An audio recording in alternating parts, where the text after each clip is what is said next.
Salut, c'est Marco de Top for Fun. Aujourd'hui, vidéo de test du Nokia 100, le téléphone que vous voyez devant vos yeux, dans ma main, qui est clairement un téléphone basique. Alors, un téléphone basique, on va revenir sur cette notion, on va se dire qu'est-ce que c'est vraiment qu'un téléphone basique, qu'est-ce que ça veut dire. Justement, d'ici quelques secondes, on va en parler.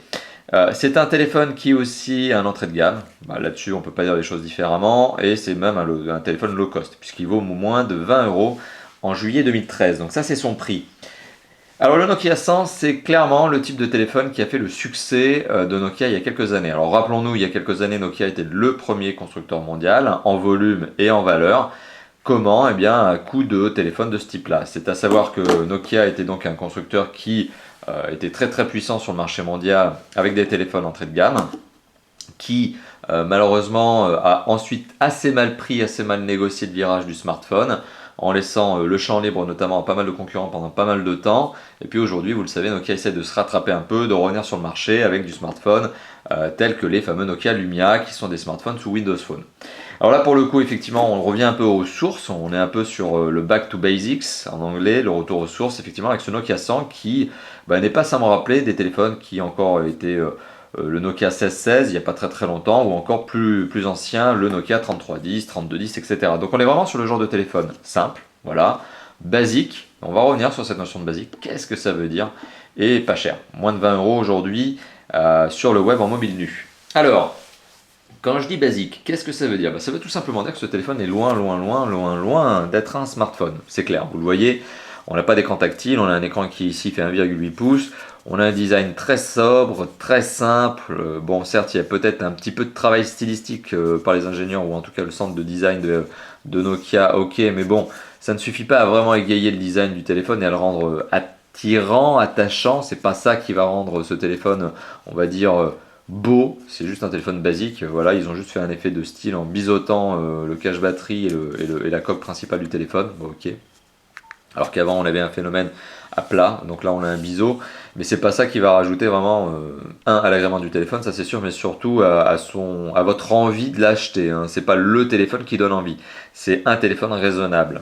Donc un téléphone raisonnable, donc un choix raisonné, c'est pas un coup de cœur. On peut pas avoir un coup de cœur pour ce genre de téléphone. Mais voilà, c'est un téléphone basique qui répond malgré tout aux besoins d'une large partie de clientèle encore en France, et plus largement dans le monde, qui sont des gens, donc des utilisateurs peut-être comme vous, tout comme moi d'ailleurs, puisqu'il faut savoir que j'ai une ligne secondaire sur un mobile de ce type-là, qui justement n'ont pas envie d'avoir un téléphone trop cher, ou qui n'ont pas envie juste de mettre trop d'argent dans leur téléphone, qui ont de toute façon pas besoin d'internet, voilà, parce que sur ce téléphone on n'en a absolument pas du tout, qui n'ont pas besoin de fonctions type lecteur MP3, etc., puisque c'est un téléphone basique. Donc cette partie de population, cette partie de consommateurs, dont je fais partie d'ailleurs avec une deuxième ligne, qui représente tout de même plus de 20% du marché mondial, eh bien ces utilisateurs voilà, sont totalement en phase, ou en tout cas ce mobile est totalement en phase avec eux. Donc là-dessus, il n'y a pas de souci. Donc c'est un Nokia 100 qui répond aux besoins d'une partie du public, d'une partie des consommateurs. Voilà, donc ça c'était un peu pour vous expliquer ce qu'est ce fameux Nokia 100. Alors on va rentrer un petit peu dans le détail du téléphone, on va essayer de pas trop s'apesantir aujourd'hui puisque c'est un téléphone qui est quand même basique, donc il ne mérite pas 1 heure de vidéo. On va faire une vidéo de test qui, comme d'habitude, va être découpée en deux grandes parties. La première partie, c'est le matériel du téléphone, son esthétique, ses performances, sa connectivité. Et puis la deuxième partie de cette vidéo, elle va porter cette deuxième partie sur le système d'exploitation, les applications, l'usage que l'on peut avoir de ce téléphone. Et à la fin de ces deux parties, forcément, on aura une petite conclusion et on nous dira si oui ou non c'est un téléphone qu'il faut acheter. Voilà. Donc je vous donnerai ma recommandation nécessairement à la conclusion de cette vidéo. Alors la première partie c'est l'esthétique. Alors on va parler du matériel bien sûr, mais on va déjà parler de l'esthétique. Alors comme je vous l'ai évoqué, effectivement on a une petite note stylistique ici avec un biseau sur le cache batterie, ce qui n'existait pas avant. Avant on avait un aplat en gros, entre guillemets, on avait un trait à plat. Ici on a un biseau, bon c'est peut-être histoire de dynamiser un peu le côté, l'esthétique de ce téléphone qui au final reste très très basique. On a un téléphone qui se tient très bien en main, puisqu'on a des dimensions qui sont extrêmement raisonnables. Et alors quand je dis extrêmement raisonnable, je vais être factuel. Qu'est-ce que ça veut dire extrêmement raisonnable? Ça veut dire que le téléphone fait 11 cm de long, il fait 4,6 cm de large, il fait 1,5 cm d'épaisseur. Et il est très léger. C'est vraiment le point fort de ce téléphone, c'est sa compacité déjà premièrement. Et le deuxième point, c'est sa légèreté. Il fait moins de 70 grammes, batterie incluse. Donc on est sur un téléphone qui est léger, qui sait se glisser dans une poche et qui sait se faire oublier. On n'est pas dans l'aspect brique que certains smartphones 5 pouces et plus peuvent représenter. Voilà, donc on est aussi sur une tendance totalement opposée à celui du phablet, ou en tout cas du smartphone à grand écran. Donc ça c'était pour le design. Alors si on fait un petit tour du propriétaire, sur sa face avant un écran ici de 1,8 pouces, TFT sur lequel je vais revenir d'ici quelques instants, le marquage Nokia, l'écouteur juste au-dessus, voilà. Pas de caméra frontale, etc. Vous vous en doutez, on est sur un basique. On a un clavier 10 chiffres classique avec A, B, C, D, E, F, G, H, etc. I, donc qui est là juste pour vous permettre la saisie du SMS. Ancien style, donc old school, old style. Justement, vous appuyez 3 fois sur la lettre A, sur le chiffre A2 pardon, pour avoir la lettre C. Alors, je suis peut-être pas très clair, mais si je fais ça, effectivement, ça va pas marcher. Mais si je suis dans un SMS, alors là, je vais aller dans un SMS. Voilà, en évitant de naviguer n'importe comment. Voilà, je vais créer un message et vous l'avez bien compris, pour taper un texto, c'est à l'ancienne méthode. Je veux la lettre C, j'appuie 3 fois sur la lettre 2, sur le chiffre 2. Enfin bon, en plus j'ai un prédictif, donc j'ai un mode T9 ici qui s'est activé. Donc voilà, back, ok. Bon, vous l'avez compris, effectivement, la saisie des SMS, elle est old school. Et finalement, est-ce que ce genre de téléphone va être utilisé pour faire beaucoup de SMS? Bon, ça, c'est à vous de me dire. Je ne suis pas convaincu. Je pense que l'utilisation principale de ce téléphone, désormais, c'est de nos jours, sur le marché actuel, c'est plutôt du téléphone fait pour téléphoner. Bon, trêve de bavardage sur cette notion-là. Le clavier, vous l'avez vu, il est là. 10 chiffres, dièse, étoile. On a également le bouton raccrocher-décrocher, 2 touches de navigation et le 4 pad, enfin le pad 4 directions ici. Pour éteindre le téléphone ou l'allumer, c'est uniquement le bouton on-off, enfin en tout cas ce bouton raccroché qui sert justement à allumer ou éteindre le téléphone. C'est vraiment un téléphone ancien style, quoi, old school. Voilà. Ici on a une touche de raccourci qui sert aussi à activer la radio, puisqu'il y a une radio FM, c'est la seule excentricité de ce téléphone. C'est la seule excentricité que ce téléphone se permet. Alors si on fait le tour du propriétaire, sur le côté gauche on n'a absolument rien, donc si ce n'est cet effet biseauté que je vous ai évoqué tout à l'heure, cet effet de style. On a ici une attache Dragon, enfin un trou pour l'attache Dragon. On a sur le haut du mobile un jack 3.5, une LED qui sert en fait de flash LED, plutôt de lampe torche. Voilà. Donc c'est une LED qui sert de lampe torche. Et on a ici une connectique de charge spécifique Nokia, sachant que dans la boîte, que je vous ai récemment présentée, notamment à l'occasion d'une vidéo de déballage, se trouve le chargeur, bien évidemment, vous en doutez. En dessous du mobile, rien. Sur le côté droit du mobile, rien. À l'arrière du mobile, pas grand chose. On a un marquage Nokia, un haut-parleur et that's all. Alors après, pour déclipser la batterie, enfin en tout cas le cache batterie, je vais vous évoquer que ça a été le plus difficile des téléphones auquel j'ai dû m'affronter justement pour enlever le cache batterie. Alors là pour le coup, j'ai un peu défoncé le cache batterie arrière, donc maintenant ça glisse tout seul, mais j'ai vraiment galéré une bonne dizaine de minutes pour réussir à l'enlever la première fois. Donc c'est la particularité. Ne vous étonnez pas si vous galérez à le déclencher, enfin à le désenclencher, pardon, ce cache batterie, parce que vraiment, pour ma part, j'ai méchamment galéré. Voilà, mais maintenant, voilà, le plastique est fait, on arrive à l'enlever. Alors la batterie qui se trouve derrière, c'est une batterie de 800 mAh, c'est une BL5CB, batterie Nokia, format Nokia, en dessous de laquelle on retrouve un emplacement pour la carte SIM format classique. Pas d'emplacement micro SD, vous vous en doutez là aussi. On ne peut pas ajouter de la mémoire, et la mémoire de base n'est pas suffisamment intéressante pour vous permettre de faire quoi que ce soit. De toute façon, il n'y a pas de fonctionnalité qui utiliserait de la mémoire. Voilà, donc ça c'était le petit tour de propriétaire du téléphone. Alors maintenant, deux autres tests que j'aime bien faire, c'est le test de torsion. Alors, le test de torsion il est plutôt bon parce que le téléphone ne se plie pas. Alors, il a un châssis qui est en plastique, une carrosserie en plastique, bien sûr, mais il est résistant à la torsion. Pourquoi? Parce que, premièrement, il est épais, il n'est pas large, et puis surtout, il est bien dense. Donc on est sur un téléphone qui résiste bien à la torsion. On est sur un téléphone sur lequel on ne va pas faire le test de pression parce que l'écran justement n'est pas un écran tactile, ça ne sert à rien. Effectivement, si j'appuie très fort, je vais le défoncer l'écran, c'est pas le problème, c'est pas l'objectif non plus. Et on est sur un téléphone qui forcément résiste aux chutes. Alors non pas qu'il soit spécifiquement revendiqué par Nokia comme étant résistant aux chutes, c'est pas le cas. Il n'est pas normé IP quelque chose. Par contre, je peux vous le garantir que ce genre de téléphone, quand il tombe sur le béton de 2 mètres, il se casse pas. Au pire, il y a le cache-batterie qui part et c'est fini. Et au pire, vous aurez quelques rayures et that's all. C'est le genre de téléphone solide par excellence. Alors, il n'est pas étanche, ne le jetez pas dans l'eau pour voir si ça tient parce que ça ne tiendra pas. C'est le genre de téléphone qui se noie très très bien. Mais voilà, c'est un téléphone qui, comme les précédents modèles de Nokia sur le même style, les basiques, sont extrêmement résistants. C'est vraiment la réputation de Nokia acquise en termes de fiabilité et de solidité n'est pas née de nulle part. Elle est née avec des mobiles de ce type-là, tout simplement. Alors on a parlé du design, on a parlé de l'encombrement, on a parlé du poids, maintenant on va parler de l'image et du son. Alors l'image, bien sûr, c'est cet écran 1,8 pouces, coloré, 262 000 couleurs. Bah, c'est tout. Il est TFT et sa résolution elle est plutôt symbolique, puisqu'on a une résolution de 128 pixels par 160 pixels, c'est le minima, c'est pas du HD. Puis de toute façon, pour tout vous dire, on ne regarde pas de film sur ce téléphone puisqu'il n'a pas de lecteur vidéo. Donc on est sur un téléphone basique. On est sur un téléphone d'ailleurs qui ne fait pas lecteur MP3, qui ne fait pas de vidéo, qui ne fait pas d'appareil photo parce qu'il n'en a pas. Voilà, c'est vraiment le basique et donc cet écran ne sert qu'à une seule chose, c'est à savoir taper ses SMS, lire les messages, regarder son journal d'appel et par exemple le menu et toutes les autres fonctions. Ça se résume à ça. Voilà, donc pour l'écran, c'est un basique, bonne lisibilité, bon, rien d'autre à dire. Et puis pour le son, alors le son du haut-parleur est relativement costaud.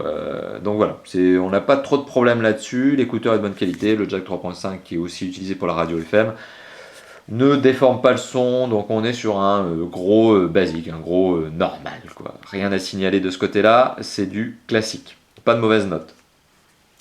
Donc ça c'était pour l'écran et le son. Alors pour continuer sur ce test, on va parler maintenant des performances, ou plutôt on ne va pas en parler, puisque tout simplement les performances, vous imaginez sur ce téléphone, on évite de parler, ça fait gros mots, de processeur graphique, mémoire vive et même mémoire de stockage. Comme je vous ai évoqué, ces 4 éléments sont des éléments qui sont absolument inadaptés, en tout cas dans le jargon et dans le discours, à ce genre de téléphone. Ce téléphone n'a pas de mémoire de stockage, en tout cas s'il en a, mais elle ne sert qu'à utiliser, à stocker les SMS, les contacts, etc. que vous pourriez avoir. Pas de mémoire de stockage externe, pas de micro SD donc, pas de processeur graphique, parce que de toute façon, le seul jeu que vous avez là-dessus, c'est un Snake. Alors je vais vous montrer ça tout de suite. Voilà, on va aller sur Snake et vous avez un Snake. C'est le seul jeu que vous aurez sur ce téléphone. Et that's all. Encore une fois de plus, basique. Je vous l'ai déjà évoqué. Donc ça c'était pour les performances. La connectivité. Alors là, c'est peut-être un petit point faible. Sur ce genre de téléphone, je m'attends quand même à une connectivité un peu meilleure. Alors non pas que l'accroche réseau soit mauvaise, au contraire, alors on le voit. D'ailleurs on voit aussi le nom de l'opérateur sponsor que je remercie encore une fois de plus qui est Pritel. L'accroche réseau est tout simplement très bonne. Elle est parfaite, 5.5, dans un endroit qui, là je suis dans des locaux qui captent généralement très très mal, ou en tout cas les téléphones ont de la difficulté, on est sur quelque chose qui capte très bien. Donc ça c'est le fait du téléphone, il s'en sort vraiment très très bien sur l'accroche réseau. Bon, le seul défaut de ce téléphone finalement, c'est son aspect bibande. C'est un téléphone qui n'est que bibande. Il n'est pas quadribande, donc il y a des parties du globe, une large partie du globe, où vous ne pourrez pas utiliser ce téléphone parce que justement il ne captera pas. Parce qu'il n'est pas en phase avec les normes des différents pays dans lesquels vous allez aller. Donc en Europe, ça pose pas trop de problèmes, mais dans d'autres blocs continentaux, renseignez-vous quand même avant d'y aller avec ce téléphone, parce qu'il y a des chances que ça ne marche pas. Voilà. Donc la connectivité est un peu juste.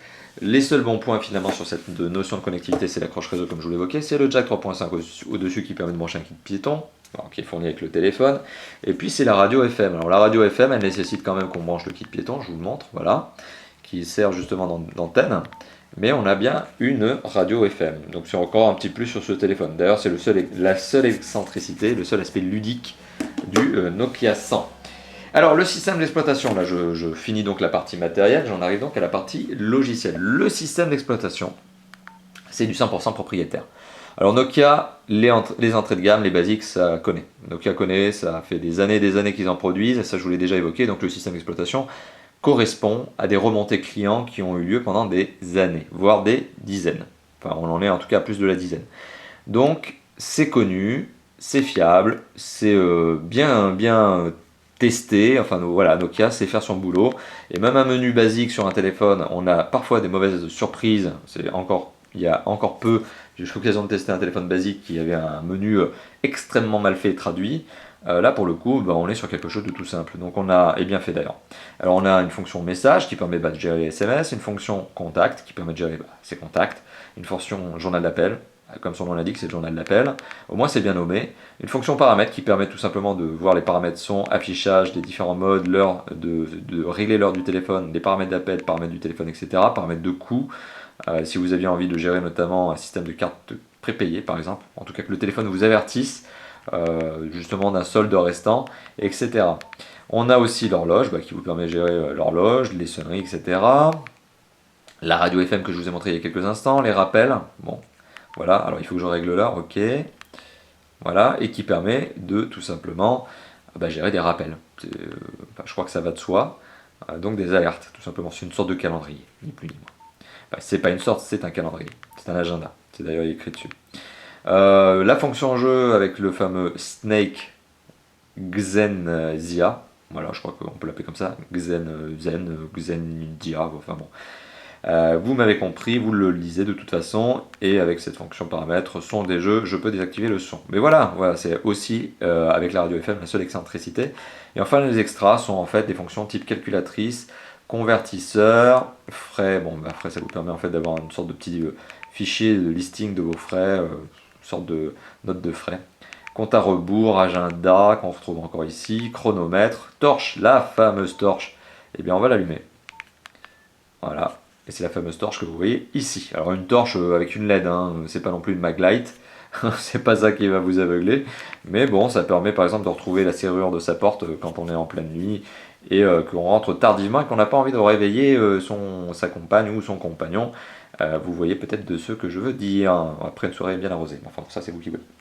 Voilà, donc trêve de parenthèse, un téléphone basique. Voilà, un téléphone basique avec un menu qui, somme toute, marche bien.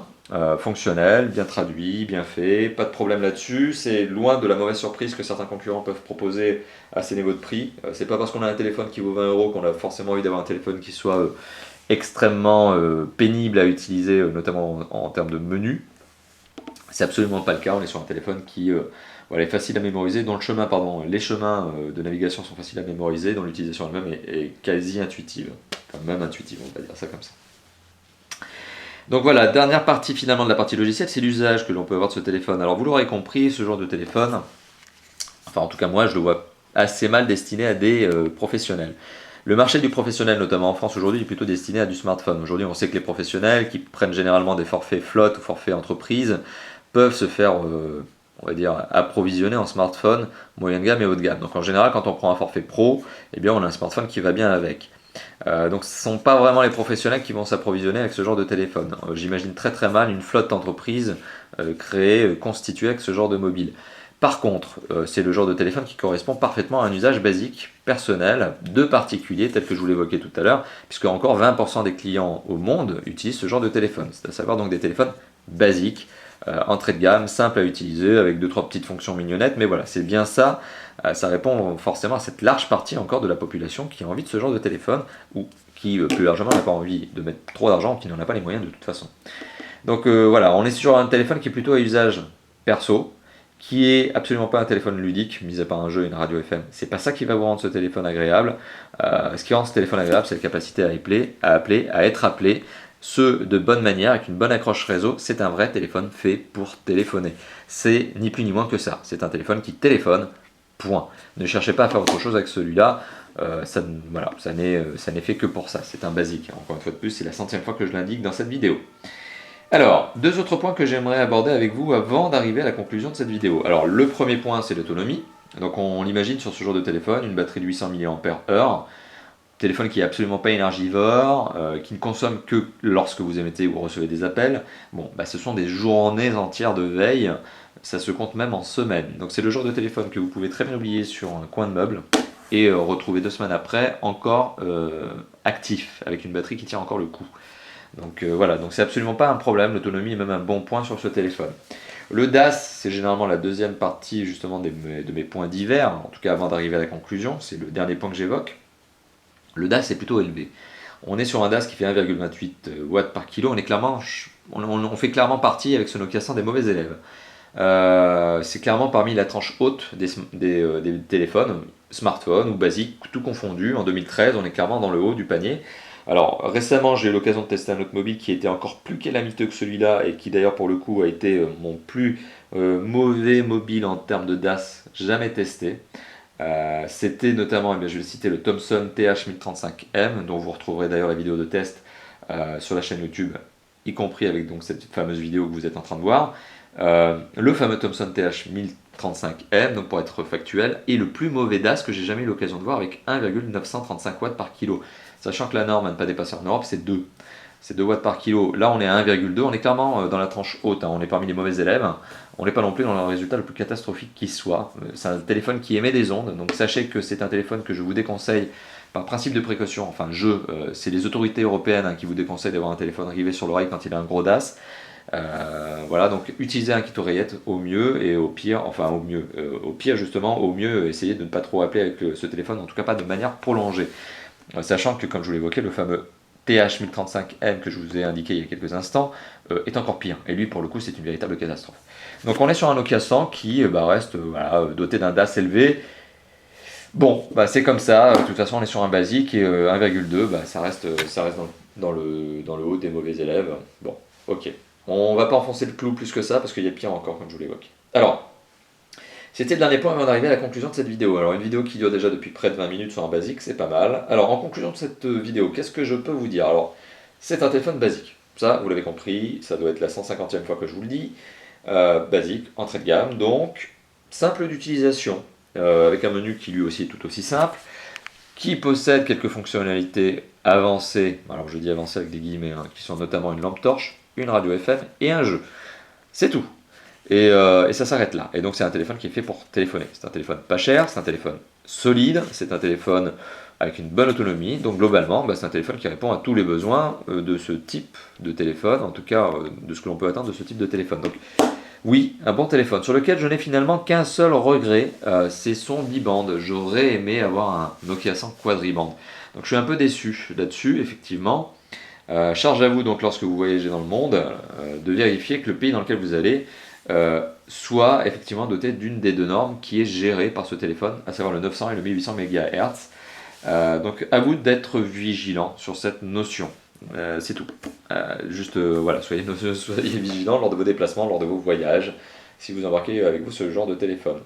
D'ailleurs, c'est exactement ce que je fais quand je pars à l'étranger. Effectivement, j'ai un téléphone basique et c'est ce sur quoi justement je suis attentif. J'évite de prendre mon smartphone parfois lorsque je vais en vacances, tout simplement parce que j'ai pas envie d'être ennuyé avec des emails et autres. Je reste inaccessible. Et bien justement, je prends ce genre de téléphone. C'est une de mes utilisations, justement, que ce genre de basique. Voilà, et puis comme ça, j'ai pas peur de le perdre ou de le casser à l'étranger, alors que mon smartphone, ça me ferait un peu plus, vous imaginez quoi. Voilà, donc grosso modo, qu'est-ce que je peux vous dire sur ce téléphone? Finalement, oui, je vous le recommande si vous êtes à la recherche d'un mobile basique, pas cher, 20 euros, qui ne fait rien d'autre que téléphoner. Voilà, si c'est vraiment votre besoin, sachez que le Nokia 100 répond parfaitement à ce dernier. En plus, il est solide. Si vous voulez un peu plus de fonctionnalité, orientez-vous peut-être vers un smartphone très entrée de gamme à moins de 100 euros ou dans les alentours de 100 euros. Mais voilà, on est clairement sur un segment de basique, voilà, un segment de marché, donc les basiques qui est ici bien respecté. On est sur un téléphone qui est agréable. Donc voilà, ma recommandation elle est là. Oui, je vous le recommande si vous êtes vraiment à la recherche de ce genre de téléphone. Si vous voulez des fonctionnalités un peu ludiques, par contre, essayez d'aller sur un smartphone quitte à mettre quelques dizaines d'euros supplémentaires, parce que sur ce genre de téléphone, vous sentiriez un manque. Pas de jeu, pas d'Android notamment, en termes de système d'exploitation, donc pas d'application, pas de connexion internet. Bon voilà, c'est vraiment un téléphone, encore une fois de plus, basique, vous m'aurez compris. Voilà, donc merci d'avoir visionné cette vidéo. Comme d'habitude, elle va être publiée sur YouTube. La chaîne de Top 4 Fun étant Top 4 Fun tout attaché sur YouTube. Bon, c'est peut-être là d'ailleurs où vous êtes en train de regarder cette vidéo. N'hésitez pas d'ailleurs à vous abonner à notre chaîne YouTube. Alors à vous abonner tout simplement parce qu'aujourd'hui on compte près de 10 000 abonnés avec un superbe Z. Donc n'hésitez pas à vous abonner justement et à nous rejoindre dans cette communauté si ce n'est pas déjà fait. Comme ça vous serez au moins informé en temps réel par email ou par info sur YouTube de nos prochains tests. Sachant qu'on en publie en ce moment un sacré volume, on est peut-être à une moyenne de 5 tests par semaine. Donc ça c'est la première chose, YouTube. Donc le site aussi Top4Fun, top-4-fun.fr, sur lequel vous retrouverez une partie site, une partie blog donc, où vous retrouverez nos tests, encore une fois de plus, mais sous forme d'articles écrites. Donc ces tests sont écrits, voilà, tout simplement sur le blog. Vous retrouverez aussi de l'actualité, des rumeurs, notamment les rumeurs sur les prochaines sorties de mobile. Donc on aime bien, et personnellement je contribue assez fortement à cette section rumeurs, pour vous donner justement des news sur les prochaines nouveautés de mobile, en tout cas toutes les bonnes petites rumeurs qui filtrent en ce moment. Donc ça c'est le site. On a aussi ce fameux forum de Top4Fun qui vous permet via la section qui s'appelle quel téléphone choisir, justement d'être conseillé sur le téléphone à choisir.